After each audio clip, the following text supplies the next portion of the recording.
Assalamualaikum warahmatullahi taala wabarakatuh. Alhamdulillah. Waalaikumsalam juga pada teman-teman FB yang telah bersedia untuk live bersama saya pada malam ini. Alhamdulillah, bersyukur kita kehadrat Allah Subhanahu wa taala yang mana dengan limpah kurnianya sama-sama dapat kita dipertemukan pada malam ini. Alhamdulillahirabbil alamin. Salatu wassalamu ala asyrafil anbiya'i wal mursalin wa ala alihi wa ashabihi wa man tabi'ahum bi ihsanin ila yaumiddin, amma ba'. Pada sidang penonton ataupun rakan-rakan FB sekalian, bersyukur kita kehadrat Allah Subhanahu wa taala. Pada malam ini sekali lagi kita dapat dipertemukan, insya-Allah ya. Malam ni kita akan berbicara berkaitan dengan fadilat-fadilat Ramadan. Ya.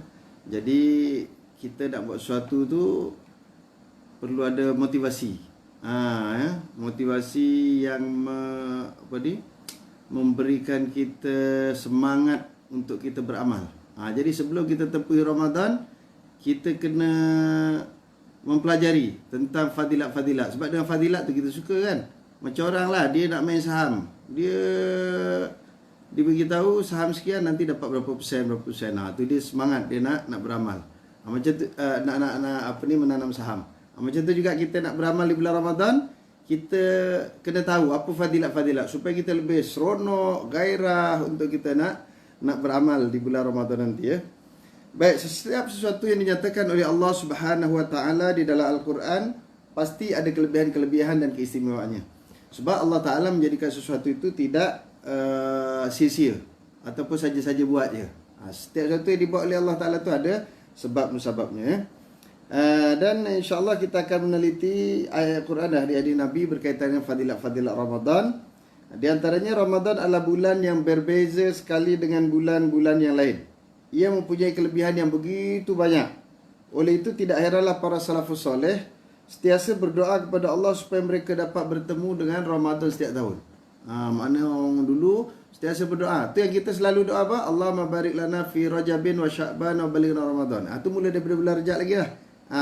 Jadi siapa yang masih lagi tak berdoa tu, ni start sekarang ni boleh lagi bulan Sya'ban hujung ni, Allahumma barik lana fi Sya'ban wa balighna Ramadan. Wahai Tuhan, berkati aku di bulan Sya'ban, sampaikanlah aku ke bulan Ramadan. Sebab bukan semua orang boleh dapat. Ada orang tunggu Ramadan, esok nak Ramadan, diumum saja malam tu nampak anak bulan ataupun diumumkan esok puasa, meninggal dia malam tu. Jadi mudah-mudahan kita dapat bertemu Ramadan dan dapat beramal dengan sebanyak-banyaknya, sebaik-baiknya sampai ke penghujung Ramadan kelak, insya-Allah. Sama-sama. Banyak hadis-hadis yang menerangkan tentang fadail Ramadan ataupun fadilat Ramadan. Di antaranya hadis yang umum biasa kita dengar dah. Ini ulang kaji je ni tuan-tuan sekalian ya. Saya bukan nak mengajar, tuan-tuan dah pandai dah. Tiap-tiap tahun pun dengar dah hadis-hadis ni, ayat Quran ni ya. Ini pun banyak sahabat-sahabat kita, ustaz-ustaz lain pun buat juga program-program tazkirah penerangan ni supaya kita seronok untuk kita nak beramal di bulan Ramadan. Antaranya satu hadis yang diriwayatkan oleh Abu Hurairah radhiyallahu anhu daripada Nabi sallallahu alaihi wasallam. Baginda bersabda, "U'titu ummati khamsa khisalin fi Ramadan lam yu'taha ahadun qablahum. Khulufu famis sha'im atyaba 'indallahi min rihil misk wa tastaghfiru lahumul malaikah hatta yuftiru wa yuzayyinu Allahu kulla yawmin jannatahu wa yaqulu yushiku ibadiyas salihun ayalqaw anhumul mu'nah wal adha wa yasiru ilayki wa tasaffadu fihi maradatus syayatin wa la yasiluna fihi ila ma yasiluna fi ghairihi wa yughfaru lahum fi akhir lailah qila ya Rasulullah ahiya lailatul qadri qala la walakinnal amil innama yuwaffa ajruhu 'inda inqidai amalihi." Maksudnya umatku diberi 5 perkara di bulan Ramadan yang tidak diberi kepada umat yang lain. Mana umat-umat dulu juga, sebagaimana kita baca dulu, umat dulu pun wajib berpuasa. Tapi mereka tidak dibagi satu bulan yang khas. Macam kita bulan Ramadan, dia orang tak ada. Kemudian ada amal-amal yang dilipat gandakan untuk kita. Orang dulu pun tak dapat. Antaranya ni 5 ni. 5 ni yang Nabi offer pada kita, tak ada bagi pada orang dulu. Apa dia? Yang pertama, bau mulut orang berpuasa lebih baik di sisi Allah daripada haruman kasturi. Ini yang macam saya dah baca semalam kan dalam ayat ayat sebelum ni, dalam menafsirkan ayat sebelum ni kita dah baca dah hadis berkaitan. Di antara kelebihan dan keutamaan Ramadan itu, orang yang berpuasa bau mulutnya lebih harum daripada haruman kasturi. Tapi nanti bau wanginya masa dekat padang mahsyar dalam syurga nanti ya, bukan kat dunia ni. Kat dunia ni macam tu lah bau dia. Jangan ditiup-tiup kat kawan, jangan ditiup-tiup kat rumah tu. Pengsan nanti. Sebab itulah lepas zuhur, makruh kita menggosok gigi. Kerana apa? Kerana bau itu disukai oleh Allah Ta'ala. Kenapa Allah Ta'ala suka bau itu? Kerana ia terhasil daripada ketaatan kita pada Allah Subhanahu Wa Ta'ala. Hari lain kita dapat makan, minum apa semua, dia tak ada bau macam tu. Tapi ni bila kita tak makan, tak minum, dia akan keluar bau tu. Pada waktu tengah hari tu. Yang tu nanti di akhirat Allah Ta'ala ganti dengan bau yang sangat harum, lebih harum daripada haruman kasturi. Yang kedua, malaikat sentiasa beristighfar kepada orang yang berpuasa sehingga mereka berbuka. Maknanya Allah Ta'ala arah malaikat untuk mintakan ampun kepada kita. Kita sendiri kadang-kadang istighfar pun ialah boleh dikira lah dengan jari ya. Kalau kita sembahyang dengan imam baca 3 kali, kita 3 kali. 3 kali kali 5 waktu, dapatlah 15 kali. Kalau sembahyang seorang, tak tahu berapa kali. Tapi Allah Ta'ala dengan pemurahnya menyuruh malaikat untuk mendoakan kita. Doa apa? Doa minta kita diampuni oleh Allah Subhanahu Wa Ta'ala. Sudah pasti Allah Ta'ala akan mengampunkan. Kenapa? Dia ibarat macam orang lah kan. Dia panggil kita, kata, Mat, ni minggu depan ada tender nak buka tau. Aku nanti tender board yang akan meluluskan. Dia board yang akan luluskan. Nanti kau isilah masuk. Masuk dekat kotak tender tu. Bagi tahu apa nombor siri dan apa semua. Nanti kita tengoklah mana yang boleh tolong. Tengok. Orang yang offer tu, orang yang boleh luluskan. Mana kebarangkalian lulus tu, mesti kan. Berbanding dengan orang begitu, Mat, tu ada tender nak keluar tu dekat jambatan sekian. Aku masuk lah. Aku pun tak tahu siapa kat sana tu yang apa nama ni. Yang termasuk dalam board dalam usaha tak kenal pun. Kau masuk je lah, ada rezeki adalah. Jadi kebarangan kalian untuk dapat tu susah, belum tentu dapat berbanding dengan yang mula-mula tadi. Macam tu juga kita hari ni, Allah Ta'ala offer pada kita, suruh malaikat ampunkan, dalam keadaan Allah Ta'ala yang akan mengampunkan kita. Sudah pasti akan diampunkan. Bayangkan tuan-tuan sekalian, malaikat mendoakan kita daripada pagi start kita berhenti bersahur. Sebab mula puasa je. Berhenti sahur tu sampai berbuka terus malaikat. Ya Allah, ampunilah dosa simpulan ya Allah. Ampunilah simpulan ya Allah. Ampuni. Ya Allah. Berapa banyak. Bayangkan malaikat tu pula tak berdosa. Malaikat tu taat dengan Allah. Sudah tentu permintaan malaikat tadi diluluskan, diperkenankan oleh Allah Subhanahu Wa Taala. Untung tak terus lihat. Bulan lain tak ada. Bulan Ramadan saja. Kita tak payah minta pun Allah Ta'ala dah offer dah. Suruh malaikat tadi doakan kita. Baik, seterusnya yang ketiga, Allah Ta'ala menghiasi syurganya setiap hari dan berkata, hamba-hambaku hampir dikenakan bebanan dan mereka menjadi penghunimu. Jadi setiap hari Allah Ta'ala menghiasi syurga kita dan bagi tahu pada syurga tadi bahawa kita ni nanti akan didatangkan, masuk dekat dalam syurga. Masya Allah tuan-tuan sekalian, Allah Ta'ala menghiaskan syurga kita. Maknanya syurga untuk orang yang berpuasa ni ada syurga khas. Sebab tu dalam hadis yang lain ada disebutkan, orang yang berpuasa ni dia ada satu pintu khas masuk dalam syurga yang dinamakan Babur Royan, pintu Ar-Royan. Pintu Ar-Royan ni orang lain tak boleh masuk, orang yang berpuasa saja, khas. Ini kelebihan. Yang keempat, dibelenggu syaitan-syaitan yang ganas dan tidak dilepaskan sebagaimana dibiarkan pada bulan selain daripada bulan Ramadan. Jadi bulan Ramadan, syaitan-syaitan, iblis semua diikat. Bahkan dalam hadis yang lain disebutkan diikat dan dicampak dalam laut. Artinya kita baca hadis pun ada sebutkan, Iza jaa Ramadan futihat abwabul jannah wa ghuliqat abwabun nar wa sufidati syayatin. Bila datang saja bulan Ramadan, Iza jaa Ramadan, esok puasa malam tu dah Ramadan dah. Apa katanya? Iza jaa Ramadan, bila datang saja bulan Ramadan, futihat abwabul jannah, dibuka pintu-pintu syurga. Ada ulama kata memang dibuka betul pintu syurga tu. Ada yang mengatakan itu ibarat. Minta maaf, terlupa tadi nak matikan. Baik tuan-tuan sekalian, bila kita banyak melakukan kebaikan, dibuka pintu rahmah, pintu kebaikan, maka senang untuk kita masuk syurga. Itu dimaksudkan futihat abwaabul jannah, dibuka pintu-pintu syurga. Wa ghuliqat abwaabun nar, dan dikunci pintu-pintu neraka. Artinya ditutup, kunci pintu-pintu maksiat. Sebab tu bulan Ramadan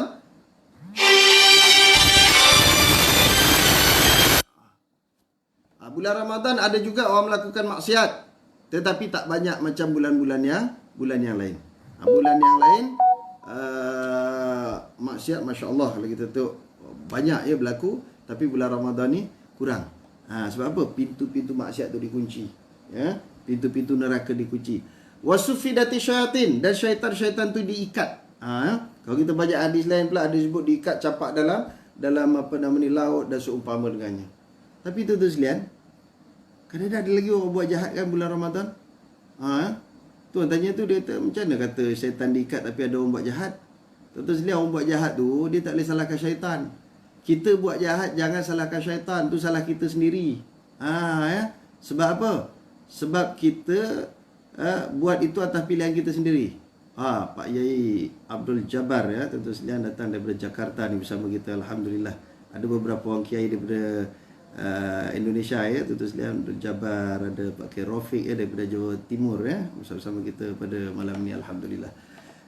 Jadi walaupun syaitan diikat tapi ada buat jahat, pasal apa? Saya pernah tuan-tuan sekalian masa di Mesir dulu tengok soal jawab agama di TV. Yang jawab soalan tu Dr. Syekh Atiyah Saqar, bekas ketua Lajnah Fatwa Al-Azhar. Beliau menyatakan bahawa ada 3 kemungkinan, ihtimal, andaian syaitan ni diikat. Yang pertama, syaitan tu memang diikat betul. Jadi yang buat jahat siapa? Syaitan di kalangan manusia. Sebab apa? Sebab syaitan itu ada 2 dalam Quran tu, dalam surah An-Nas tu, minal jinnati wan nas. Syaitan tu ada 2, syaitan jin, syaitan manusia. Yang buat jahat tu syaitan manusia, tuan-tuan sekalian. Jadi manusia tu yang menyaitannya. Syaitan yang betul kena ikat. Yang kedua katanya apa? Boleh jadi juga ihtimal dia, andaian dia, iaitu syaitan itu yang diikat ialah syaitan yang besar-besar. Yang general, major general, lieutenant colonel, general besar atau yang besar-besar. Yang besar-besar semua kena ikat. Tapi syaitan kecil-kecil ni, prebet, sarjan, ini jalan terus macam biasa. Sebab tu bulan Ramadan masih ada lagi orang buat jahat. Ya. Yang ketiga, kata Dr. Syekh Atiyah Saqar juga, walaupun syaitan tu hakikatnya dikunci, diikat semuanya sekali, kenapa orang buat jahat lagi? Kerana ada kawan syaitan duduk dalam diri kita. Siapa dia? Nafsu tu. Innan nafsa la'ammaratun bisu. Sesungguhnya syaitan itu mengarah kita, mengajak kita untuk buat kejahatan. Jadi walaupun syaitan tak ada, nafsu tadi, nafsu tu bodoh kita. Ya. Bulan lain tentu sekalian makan relax-relax je, tapi bulan Ramadan dahsyat. Ya. Ingatkan bulan Ramadan lah orang makan jimat, tapi lupa bulan Ramadan sampai membazir. Sedangkan Quran sebut innal mubazirina kanu ikhwana syayatin. Sesungguhnya orang-orang membazir itu adalah kawan syaitan, saudara bukan kawan. Sebab tu ikhwan, saudara-saudara syaitan. Cuba tuan-tuan tengok bulan Ramadan tu. Ini alhamdulillah lah, tahun ni tak ada bazar Ramadan, mudah-mudahan tak adalah membazir sangat. Kalau tidak, ya Allah, maklumlah dah lama tak puasa kan. Bulan lain makan siang malam, kena bulan Ramadan tak makan. Ya. Petang tu tuan-tuan sekalian pukul 3-4 je lalu bazar Ramadan. Ya Allah, kalau boleh semua sekali nak diangkut. Ya. Nampak air tebu, beli air tebu. Nampak air kelapa, beli air kelapa. Nampak macam-macam. Sekarang ni air pun macam-macam jenis, makanan macam-macam, semua angkut bawa balik. Sampai rumah makan sikit tak habis, sudah buang. Membazir. Tengok. Ya.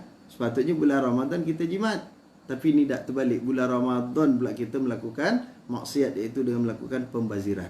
Itu siapa punya kerja? Setan punya kerja. Setan. Jadi sebab itu tuan-tuan sekalian, kita pastikan yang dikatakan bahawa syaitan diikat di bulan Ramadan itu betul-betul syaitan diikat, dan kita pun tidak terikut-ikut dengan nafsu yang ada dalam diri kita. Jadi nafsu tu 1 tahun dah diasuh oleh syaitan. Jadi bulan Ramadan syaitan tak ada, dia pula ganti syaitan. Syaitan syaitan kata kami relax, kau nafsu jalan terus macam biasa. Ya. Ini. Yang kelima, diampunkan untuk mereka pada akhir malam. Sahabat bertanya, "Ya Rasulullah, adakah itu malam Al-Qadar?" Jawab baginda sallallahu alaihi wasallam, "Tidak. Orang yang beramal diberikan ganjaran apabila selesai amalannya." Hadis riwayat Ahmad. Jadi artinya setiap malam amal kita akan dihitung oleh Allah Subhanahu wa taala. Dicatat terus, Dan juga segala dosa-dosa kita diampuni. Tiap-tiap hari dosa kita diampunkan. Tiap-tiap hari dosa kita diampunkan oleh Allah Subhanahu wa taala. Masya-Allah, tuan-tuan sekalian, tak ada bulan lain. Bulan Ramadan Allah Taala bagi. Jadi pastikan Ramadan tahun ini kita cuba sebaik-baiknya agar kita dapat melakukan yang terbaik supaya tiap-tiap malam kita diampuni oleh Allah Subhanahu wa taala. Baik, kemudian bulan Ramadan juga dikenali sebagai Sayyidus Syuhur. Ini pun saya dah sebut semalam. Secara ringkasnya, Sayyidus Syuhur Syahrul Ramadan. Penghulu segala bulan itu ialah bulan Ramadan. Maka oleh kerana bulan Ramadan itu adalah sebagai penghulu, maka dia mempunyai kelebihan-kelebihan yang tidak ada pada bulan-bulan yang lain. Penghulu memanglah. Kalau penghulu tak ada kelebihan, tak usah jadi penghulu lah tuan-tuan sekalian, Jangan penghulu, ketua kampung pun ada kelebihan. Orang masuk sekolah nak minta surat sokongan, siapa sign? Ketua kampung. Ada cop, tok penghulu. Cuba yang sign kita seorang ni, yang tak ada apa-apa jawatan, tak ada pangkat, pergi sign, tak laku tuan-tuan sekalian surat tu. Jadi penghulu ni ada kelebihan. Antara kelebihan penghulu ni, iaitu penghulu segala bulan ni tadi, bulan Ramadan, iaitu Allah Ta'ala menurunkan padanya Al-Quran. Syahrul Ramadan alladzi unzila fihi Al-Quran. Diturunkan padanya Al-Quran pada bulan Ramadan, iaitulah diturunkan daripada daripada Lauh Mahfuz ke Baitul Izzah, langit dunia. Bukan Nurul Izzah, Baitul Izzah diturunkan secara sekaligus 30 juzuk. Tu. Kemudian daripada Baitul Izzah diturunkan kepada Rasulullah SAW 23 tahun. 13 tahun di Mekah, 10 tahun di Madinah, bitadrij, dengan beransur-ansur. Kenapa beransur-ansur? Pertama, untuk memudahkan Rasulullah dan para sahabat untuk menghafal, untuk memahami, untuk nak mengamalkannya. Keduanya apa lagi? Iaitu untuk membantu Rasulullah menjawab persoalan-persoalan. Kadang-kadang ada soalan Nabi tak boleh jawab, tuan-tuan sekalian. Tuan-tuan baca dalam surah Kahfi, ada orang Nasrani datang jumpa Nabi sallallahu alaihi wasallam, tanya Nabi tentang beberapa perkara. Nabi tak boleh jawab. Nabi kata, kau datang esok aku jawab. Tiba-tiba Allah Ta'ala tak turunkan wahyu, Nabi tak boleh jawab. Sehingga wahyu diturunkan, baru Nabi boleh jawab. Sebab tu dalam Quran banyak kita jumpa perkataan-perkataan yas'alunaka.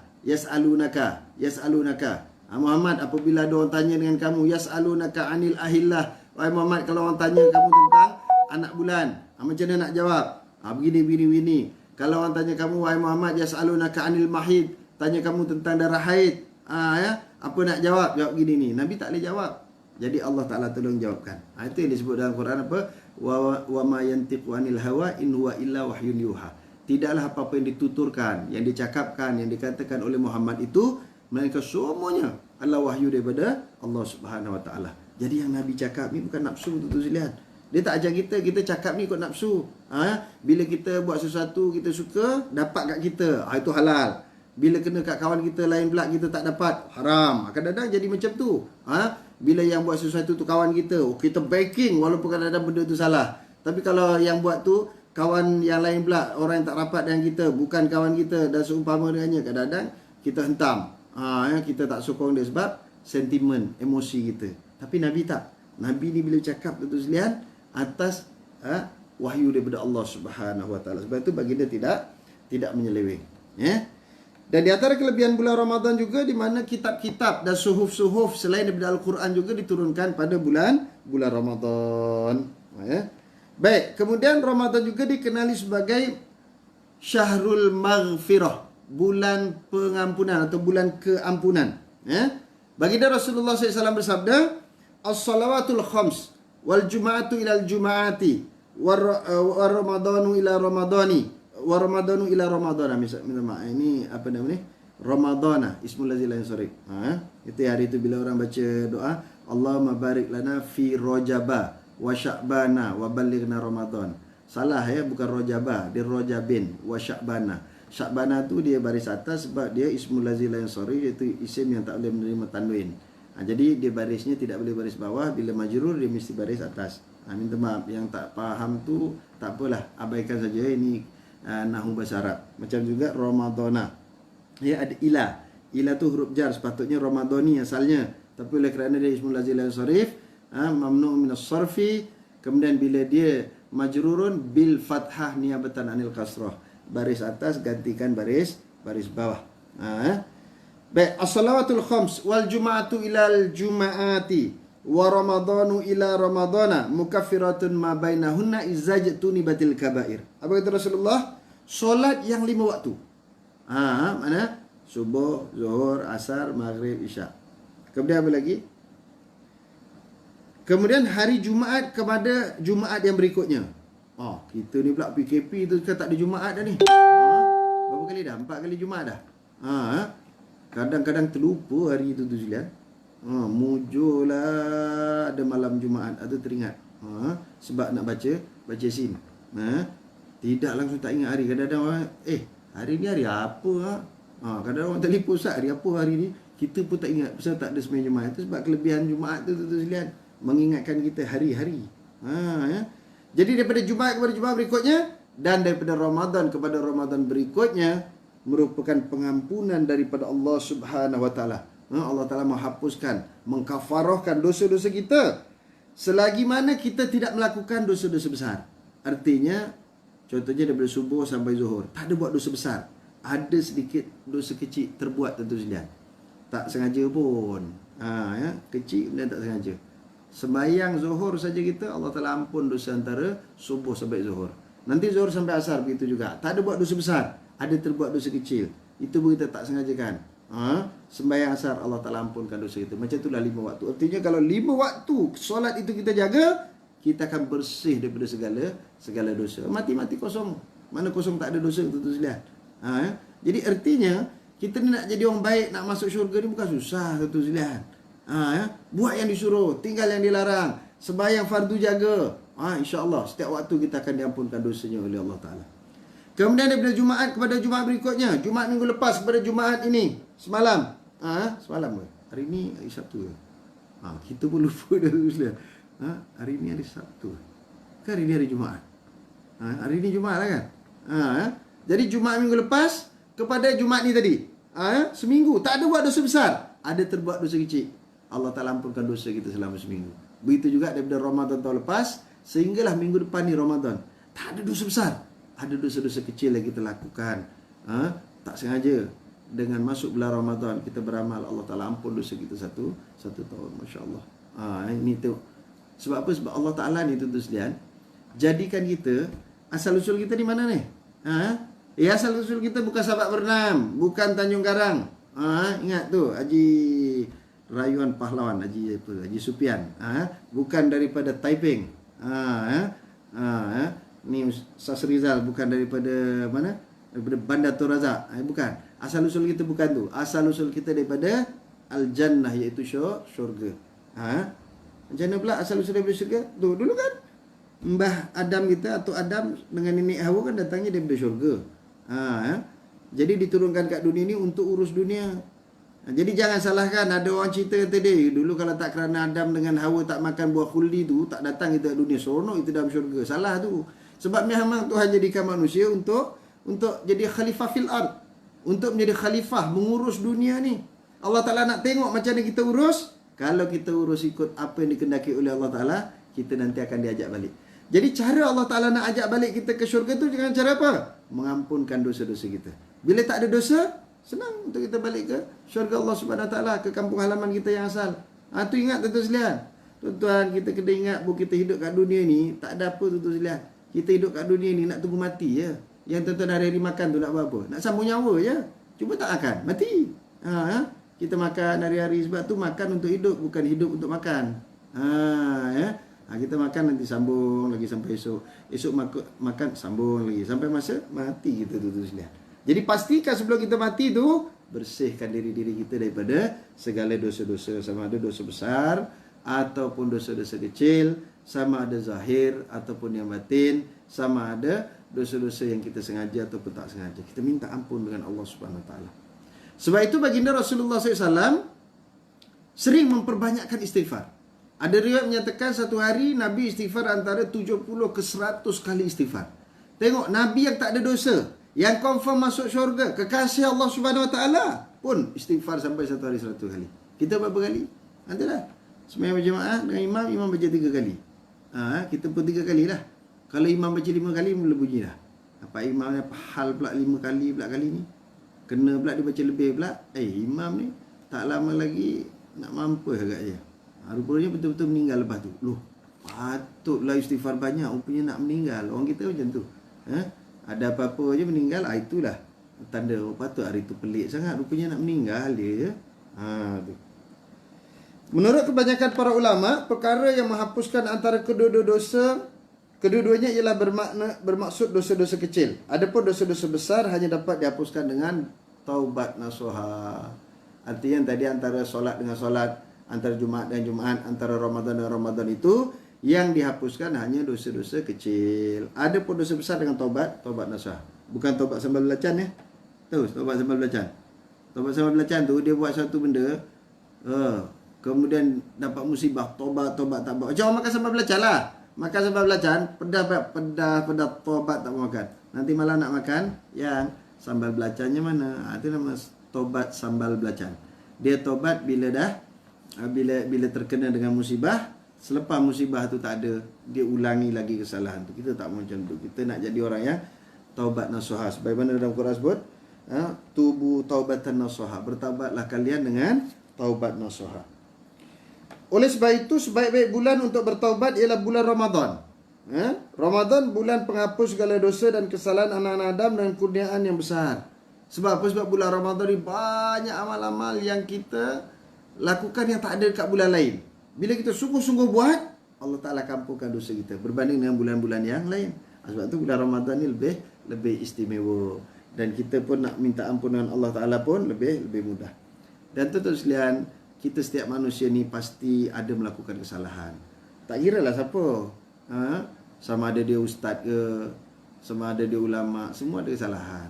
Bahkan jangan kita terlampau ta'assub dengan seseorang sehingga orang tu buat apa pun kita bela. Kononnya dia tu ustaz, konon dia ulama dan seumpama dengannya. Yang orang biasa tu soal lain lah tentu selia kan. Tapi kita kadang-kadang tu mendewa-dewakan orang sehingga oleh kerana dia tu kawan kita sokong dia buat salah, tegur tak boleh tentu selia. Marah dia punya pengikut-pengikutnya. Tak boleh, seolah-olah orang tu tak salah. Sedangkan tentu selia setiap manusia itu ada melakukan kesalahan. Dan sebaik-baik kesalahan itu ialah diikuti dengan taubat. Sebaik-baik kesilapan itu hendaklah diikuti dengan istighfar. Jadi kalau orang tegur kita kena bersyukur tentu sekalian. Kita buat sesuatu ada orang tegur kita kena syukur. Sebab apa? Itu tanda Allah Ta'ala sayang dengan kita. Kan dalam satu hadis disebut tentu sekalian, apabila Allah Ta'ala sayang dengan seseorang hamba-Nya, Allah Ta'ala mengirimkan teman-teman yang baik. Teman-teman yang baik tadi fungsinya apa tentu sekalian? Membetulkan kita kalau kita buat salah, tegur kita. Jadi kalau ada kawan suka tegur kita, itu kawan yang bagus tentu sekalian, yang baik. Jangan kita marah pula, kita tak suka dengan dia. Apalah dia ni asyik tegur, sebenarnya bagus. Berbanding dengan kawan yang jack kita, asyik jack sampai tinggi melambung tumbang dia. Yang suka jack tu belum tentu baik lagi tentu sekalian, sebab dikala kita kesusahan, tengok macam mana dia. Adakah dia hadir untuk membantu kita ataupun tidak. Jadi pastikan tentu sekalian ya, kita segera bertaubat, segera beristighfar bila kita melakukan kesalahan. Dan kita yakin bahawa kita ni sentiasa melakukan kesalahan dan kita minta Allah Ta'ala bersihkan. Itu yang disebut oleh Rasulullah dalam satu hadis, kullu bani Adam khatta'un wa khairul khatta'in at-tawwabun. Setiap anak Adam itu pasti melakukan kesalahan. Dan sebaik-baik orang yang melakukan kesalahan itu ialah orang yang bertaubat pada Allah Ta'ala. Mana buat salah kita cepat sedar. Bila kita sedar, terus kita istighfar, bertaubat, minta ampun dengan Allah Subhanahu Wa Taala. Dan dalam hadis yang lain Nabi menyebutkan at-taibu minaz zambi kama la zambalah. Orang-orang yang bertaubat daripada dosanya seolah-olah orang tak buat dosa. Makna apa? Kita tadi buat salah, buat dosa, kita istighfar, minta ampun dengan Allah Taala, padam. Padam kita punya dosa tu. Umpama kita dah buat tadi istighfar, ya Allah, subhanallahazim, kita menyesal, maka seolah-olah dipadam. Dosa-dosa kita dipadam, diampunkan oleh Allah Subhanahu Wa Taala. Jadi sebab itu tuan-tuan sekalian, kita disuruh sentiasa beristighfar, sentiasa memperbaharui iman kita, supaya kita dapat membersihkan diri kita daripada segala dosa-dosa. Baik, tuan-tuan sekalian, cukup dulu sampai sini pada malam ini. InsyaAllah kita sambung lagi pada malam berikutnya tentang Fadilat Ramadan ini. Banyak lagi ni tuan-tuan sekalian. InsyaAllah sempat kita membacanya. Terima kasih pada semua yang hadir. Semalam ada 3 soalan ya tuan-tuan sekalian. Mungkin kita tak tahu sama ada teman-teman yang memberi soalan itu ada bersama kita pada malam ini ataupun tidak. Iaitu soalan yang pertama daripada sahabat saya Hamdan Sadikin. Hamdan Sadikin, sahabat saya, tinggal di Puchong ni, berasal daripada sahabat Bengang juga ni, kawan satu sekolah dulu. Dia sebagai soalan, Assalamualaikum Ustaz, Ramadan akan menjelma, hanya 4 orang yang dibenarkan. Mana yang dibenarkan solat berjamaah di masjid. Yang tak terlibat jangan pergi tuan-tuan sekalian. Kan baru ni yang kena compound dekat masjid berapa orang tuan-tuan sekalian. Kau dah bagi tahu 4 orang saja, 4 orang lah, yang lain tak payahlah. Siapa yang nak pergi juga. Masa kadang-kadang masa tak ada tak ada masalah macam sekarang, tak pergi pun masjid ni. Tapi bila ada larangan seperti ni, dia nak pergi pula. Jadi kita kena patuhilah tuan-tuan sekalian apa yang disarankan oleh kerajaan tu, sebab untuk kebaikan kita bersama. Baik, soalannya ialah Ramadan akan menjelma, hanya 4 orang yang dibenarkan untuk solat di masjid. Boleh tak kita solat berimamkan imam? Solat tarawih mengikut imam di surau, di mana surau menggunakan loudspeaker. Jadi imam tu kat surau pasang loudspeaker. Kita kat rumah, boleh tak kita ikut berimamkan dia? Tak ada pula orang tanya ya, sembahyang fardu lain boleh tak ikut imam dekat masjid? Tak ada pula orang tanya ya. Kita tu lah kadang-kadang kita ni suka memperbanyakkan ataupun membuat yang sunat berbanding dengan yang wajib. Padahal kalau kita solat berjemaah yang fardu tu lebih utama lagi. Tapi ni soalan ni khas ni, saya faham tu sebenarnya. Sahabat saya ni pun kaki masjid juga ni. Dia cuma tanya masalahnya adakah boleh kita menjadi makmum kepada imam di surau yang memakai loudspeaker ketika sembahyang tarawih? Jawabnya ialah tak sah berimamkan imam di surau sedangkan kita di rumah. Jadi jangan buatlah. Kan elok bapaknya tu jadi imam kat rumah. Kalau tidak bulan lain nasib pergi masjid je jadi makmum kan. Anak tu kat rumah dengan mak terkial-kial, siapa nak jadi imam? Mak ke anak? Mak ke anak? Ini kali bapak dekat rumah, bapak jadi imam. Pastikan malam yang pertama bapak jadi imam dulu tuan-tuan sekalian. Malam yang kedua baru gilir dengan anak. Jadi ada anak sulung kita belajar dekat tahfiz mana-mana kan. Ini cuti, suruh dia jadi imam. Malam kedua anak nombor 2, ketiga anak yang nombor 2 pula. Ganti-gantilah. Cuma jangan maknya jadi imam sudah. Kalau maknya tak boleh. Bapa dengan anak-anak tak apa. Anak dalam mazhab kita Syafi'i, anak yang telah mumayyiz boleh jadi imam tuan-tuan sekalian ya. Jadi kalau kita tarawih ni bagus juga, kita boleh training anak-anak kita untuk jadi imam kan. Waktu lain tak boleh. Jadi kita latih anak-anak kita ya untuk jadi imam tarawih. Dalam mazhab kita Syafi'i, mumayyiz dah boleh walaupun belum balik. Berbeza dengan mazhab lain. Mazhab Hanafi, kalau dia mumayyiz belum balik, dia belum boleh jadi imam. Tapi ni untuk latihan, silakan tuan-tuan sekalian dengan anak-anak kita, terutama benda-benda sembahyang sunat apa semua ni, bagus untuk kita melatih ya. Baik, kemudian soalan yang kedua daripada Encik Nordin bin Muhammad Amin. Ya, Assalamualaikum Ustaz, apa pandangan Islam mengenai puasa mutih atau pati geni? Semalam kita bicara tentang puasa. Puasa ni ada banyak tuan-tuan sekalian macam-macam jenis puasa, tapi soalnya puasa itu menepati syariat ataupun tidak. Kalau agama lain pun dia ada puasa juga.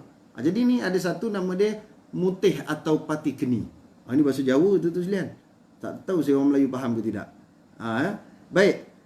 Asal puasa tu apa makna?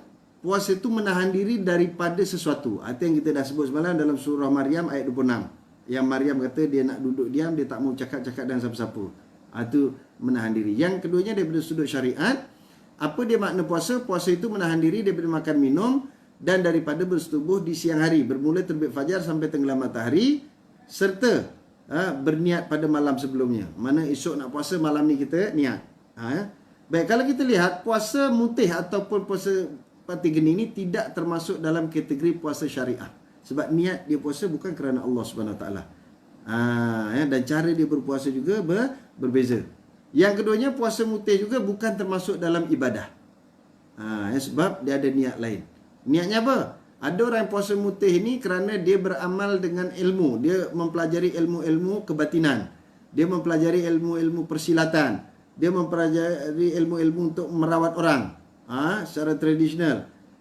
Jadi dia belajar, nanti ujungnya dia kena mutih. Mutih ni macam mana dia puasa satu hari, satu malam tak boleh makan apa-apa melainkan segenggam nasi sebagai contoh. Dia makan. Jadi kalau puasanya itu hanya semata-mata begitu, tidak ada niat-niat apa benda, boleh, tak ada masalah. Harus kerana apa? Al-aslu fi syai' al-ibahah. Asal satu benda itu adalah harus. Jadi maknanya harus dia nak buat macam tu, macam orang yang diet tak mau makan lah. Itu je tuan-tuan sekalian. Tapi tak dapat pahala sebab dia bukannya ibadah. Tetapi kalau dia melakukan mutih itu sehingga ada unsur-unsur syirik, unsur-unsur memuja. Kononnya dia pergi duduk satu tempat, kemudian dia bertapa, tak makan, tak minum, tujuannya ialah untuk dapat diperkenankan sesuatu oleh korin, oleh jin dan seumpama dengannya. Kemudian pula dengan dia bertapa itu, dia meninggalkan sembahyang, itu dia jadi haram pula dah, tentu sekalian. Jadi pastikan puasa kita semata-mata kerana Allah Ta'ala. Jadi oleh sebab itu, puasa mati geni ataupun mutih ini tidak termasuk dalam syariat Islam, dan dia tidak memberikan kita pahala kalau kita melakukannya. Baik, soalan yang ketiga daripada Kak Zarina Darmawan ni, daripada Seksyen 17 Shah Alam. Akak ni dulu anak dia pun ada belajar di sekolah tahfiz kita di sini. Baik, Assalamualaikum Ustaz. Akak nak tanya, 2018 saya tak puasa selama sebulan atas masalah kesihatan. Saya telah bayar fidyah, perlukah saya mengganti semula puasa saya setelah saya sihat? Terima kasih. Baik, orang yang tidak boleh berpuasa kerana dia sakit selepas Ramadan, mana lepas raya, kemudian dia sihat, maka dia wajib mengqadaknya. Tetapi kalau dia terus sakit selama-lamanya, macam orang stroke apa semua, dia memang tak boleh puasa dah.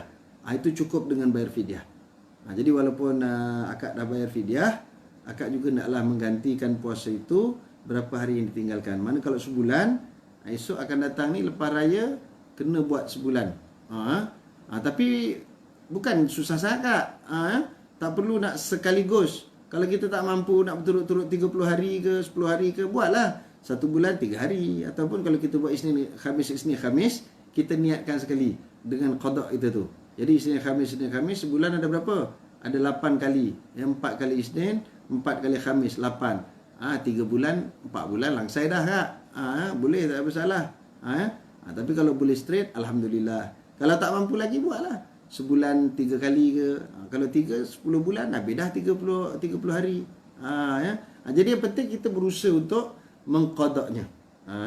Jadi sekian dulu tuan-tuan sekalian. Ini soalan yang dapat saya jawab. Dan kalau tuan-tuan ada lagi soalan, sila ajukan di dalam komen sana. InsyaAllah saya akan menjawabnya. Tuan-tuan sekalian, Alhamdulillah, selesai sesi kita pada malam ini. Kita berjumpa lagi pada esok malam insya-Allah. Bismillahirrahmanirrahim. Alhamdulillahirabbil Salatu wassalamu ala asyrafil anbiya'i wal mursalin wa ala alihi washabihi ajmain. Allahumma ja'al jam'ana hadza jam'an mubarakan marhuma wa tafarruqana min ba'di tafarruqan mubarakan maksuma. Allahumma ya Allah, Tuhan kami, jadikan pertemuan kami pada malam ini pertemuan yang Kau rahmati ya Allah, dan jadikan perpisahan kami perpisahan yang Kau ampuni daripada segala dosa-dosa dan silap-silap kami ya Allah. Allahumma ya Allah, Tuhan kami insan yang lemah ya Allah, tak mampu berbuat apa-apa ya Allah melainkan dengan izin-Mu jua ya Allah. Allahumma ya Allah, Tuhan kami, Kau izinkan dan permudahkanlah lidah-lidah kami agar sentiasa lembut dan basah menyebut nama-Mu ya Allah.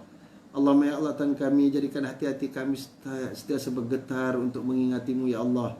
Allahumma ya Allah, Tuhan kami, jadikan badan kami mudah untuk beramal dan segala apa-apa yang Kau telah wajibkan dan taklifkan kepada kami ya Allah. Allahumma ya Allah, Tuhan kami, jadikan kami anak-anak yang soleh dan solehah yang berbakti kepada kedua orang tua kami sama ada mereka masih hidup ataupun telah meninggal dunia ya Allah. Jadikanlah kami ibu bapa yang soleh dan solehah yang dapat mendidik anak-anak kami ke jalan kebenaran ya Allah. Allahumma ya Allah, Tuhan kami, negara kami sedang Kau timpakan dengan cobaan ataupun musibah corona ya Allah. Allahumma ya Allah, Tuhan kami, hindarkan corona daripada kami ya Allah. Allahumma ya Allah, Tuhan kami, Kau cabutlah corona daripada dunia ini ya Allah. Bawalah kembali ke tempat-Mu ya Allah, kerana Kau yang menciptakannya ya Allah. Allahumma ya Allah, Tuhan kami, bagi teman-teman kami yang menghidapi corona, Kau sembuhkanlah mereka ya Allah. Kau sembuhkanlah mereka ya Allah. Kau sembuhkanlah mereka ya Allah. Allahumma ya Allah, Tuhan kami, terimalah doa-doa kami ya Allah. Allahumma ya Allah Tuhan kami, berkatilah kami di bulan Sya'ban yang mulia ini ya Allah. Sampaikanlah kami ke bulan Ramadan ya Allah. Sampaikanlah kami ke bulan Ramadan ya Allah.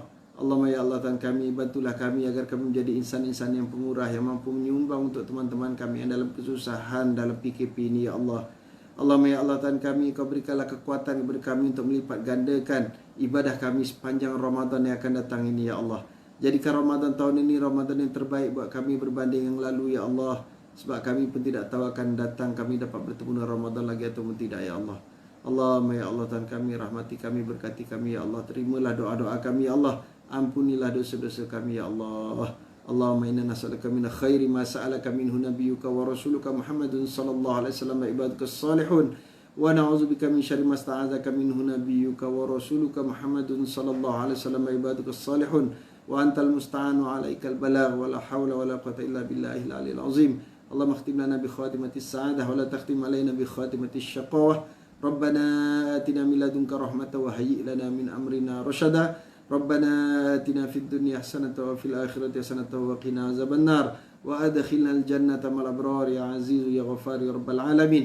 وصلى الله على سيدنا محمد وعلى آله وصحبه وبارك وسلم والحمد لله رب العالمين. تقبل الله منا ومنكم وبالله التوفيق والهداية. السلام عليكم warahmatullahi taala wabarakatuh. Jumpa lagi di lain masa.